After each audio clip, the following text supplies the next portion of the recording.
Bonjour, aujourd'hui je vais vous parler du Yémen. Ouais, du Yémen. Du Yémen que j'ai connu et de ce qu'il est devenu. Je vous emmène donc dans l'ancien royaume de la reine de Saba. Nous sommes en 1974. À ce moment-là, le Yémen est divisé en deux États. Le Sud-Yémen, pro-soviétique, et le Nord-Yémen, pro-occidental, on peut dire. Ces deux pays se font la guerre. Nous sommes trois à partir pour ce pays perdu. Loin de tout, impossible d'y aller en avion, absolument impossible. Nous arrivons donc à Djibouti et nous traversons le détroit de Bab el-Mandeb en bateau. Et nous arrivons au Yémen du Nord. La guerre à ce moment-là, c'est le choc entre l'Est et l'Ouest. Le Yémen du Sud contrôlait toute la route maritime qui menait au canal de Suez. C'était donc un point absolument stratégique. D'un côté donc l'Arabie saoudite, l'Égypte et bien sûr les États-Unis, et de l'autre côté, l'Union soviétique, la Chine et les Cubains. Alors les Nord-Yéménites sont vraiment très, très accueillants.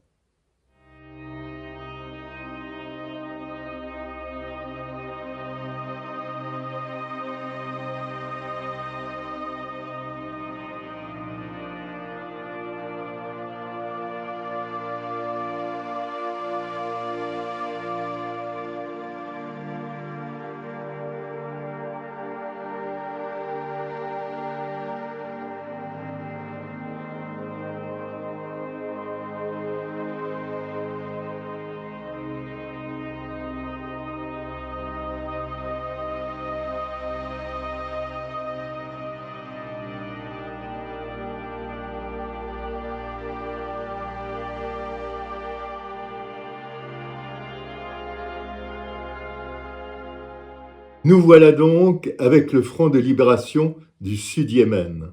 Ce front de libération s'est déployé tout le long de la frontière entre le Sud et le Nord-Yémen. Et voici ces quelques images de ces combattants venus vraiment du fond des âges.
Alors, retour à Djibouti, ou alors nous allons reprendre un avion pour Aden, au Sud-Yémen.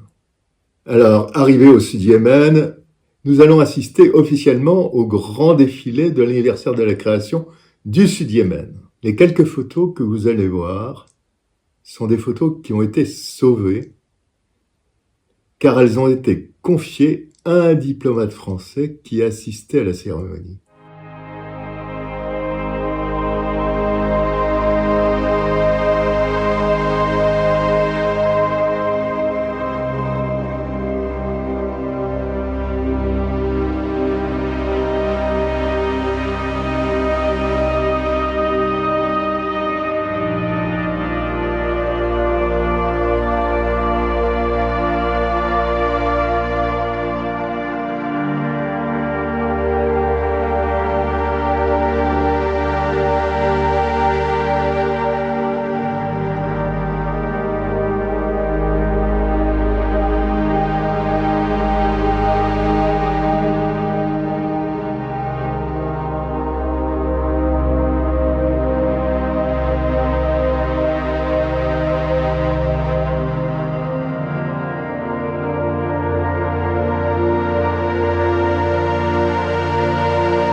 nous apercevons parmi les gens qui défilent des Cubains qui se trouvent à ce moment-là le fer de lance des Soviétiques en Afrique, en particulier en Angola, où la guerre fait rage.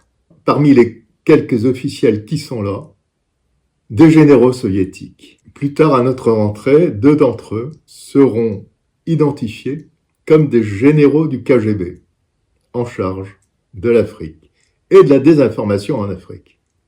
Plus loin, des conseillers allemands de l'Est, à notre rentrée à l'hôtel, nous furent interpellés et questionnés sur notre présence à Aden. Disant ne pas comprendre l'anglais, je fus interrogé par un Français. Et je sus plus tard qu'il faisait partie d'une grande, très grande, centrale syndicale française affiliée au Parti communiste.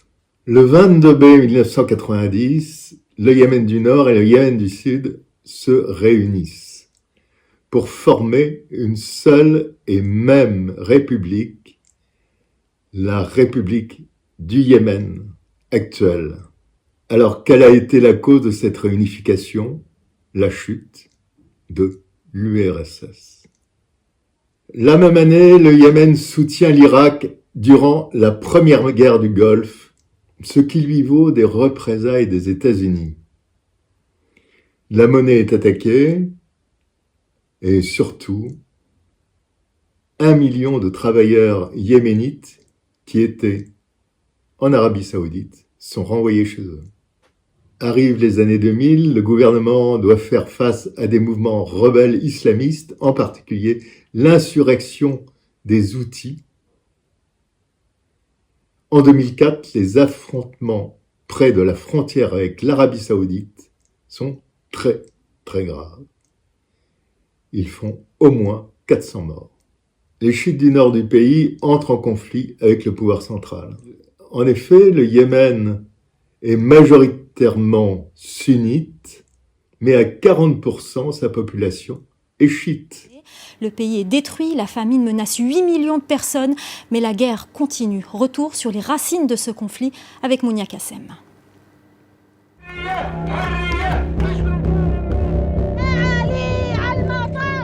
En 2011, un vent de révolte souffle sur le monde arabe.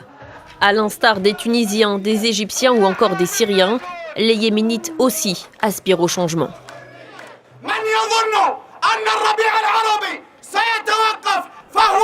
Manifestations, sit-in ou encore représentation théâtrale en public, la mobilisation pacifiste est réprimée dans le sang. Pas de quoi décourager les Yéménites. Fin 2011, après 33 ans de règne, Ali Abdallah Saleh quitte le pouvoir. Il est remplacé par son vice-président, Abderrabo Mansour Hadi, en février 2012. S'ouvre alors la période de transition. Mais c'est un échec. Au nord, les Houthis d'obédience chiite s'estiment lésés et marginalisés un peu plus par un gouvernement à dominance sunnite. Les griefs sont anciens, ils remontent à la réunification des 2 Yémen en 90 et à la guerre du Saada. En septembre 2014, les rebelles Houthis s'insurgent contre le pouvoir central et s'emparent de la capitale Sanaa et d'une grande partie du Yémen. Acculé, le président Hadi fuit l'année suivante en Arabie Saoudite. De guerre civile, le conflit devient régional. Le 26 mars 2015, Riyad entre en jeu et lance une grande coalition qui regroupe 9 pays arabes.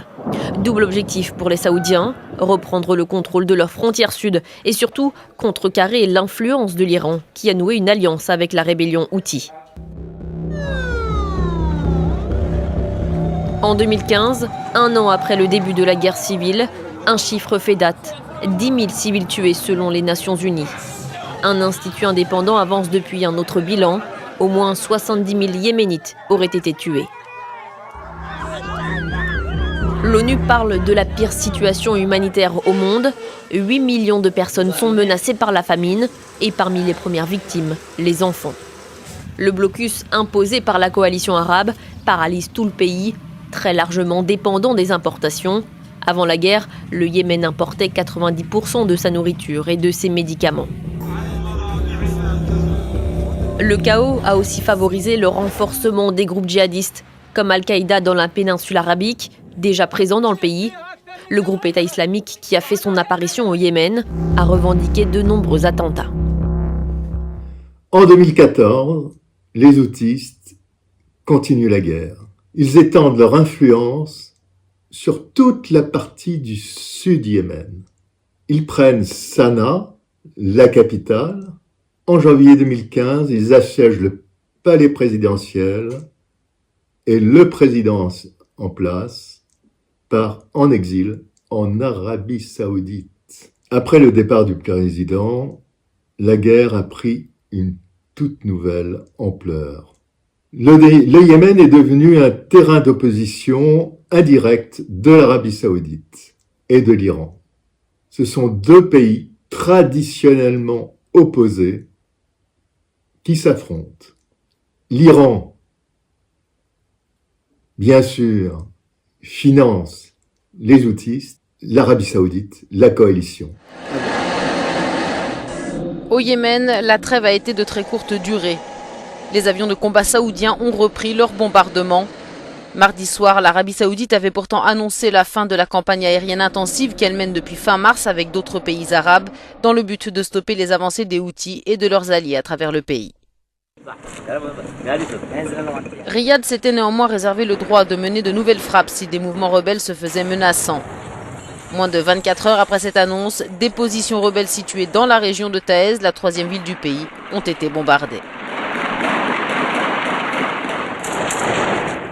Selon le Comité international de la Croix-Rouge au Moyen-Orient, au moins 50 personnes sont tuées et environ 500 sont blessées chaque jour au Yémen, où la situation humanitaire est dramatique.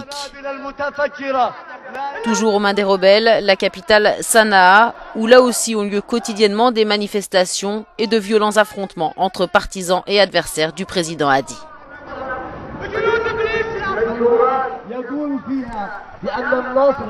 Alors cette coalition est formée de qui?